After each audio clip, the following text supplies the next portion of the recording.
जलवा है हमारा।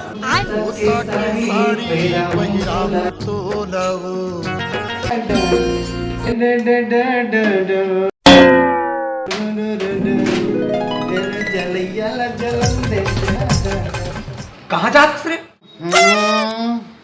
घिरी बिरी टोकई तो आदत नहीं कहना। देख बेटा, जमाना बहुत खराब है। अपन रद्दा आए कर और अपन रद्दा जाए कर। ये बड़ी अच्छी बात कही। अरे मैं जान रहा हूँ ना, वही बात लोग घोड़ सकते हैं। तो जब भी जिसने केस ना उसने करूँ मैं, ठीक है।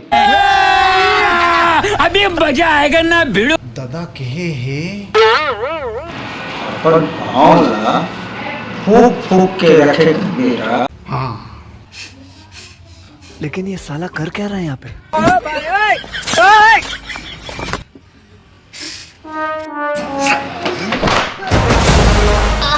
आप काबर मारे इसका बोला। ये क्या करते रे? तेज के उसको पावला फूक फूक के रख में की के जिसने केस उसने तो करा बिन फोकट के मारता।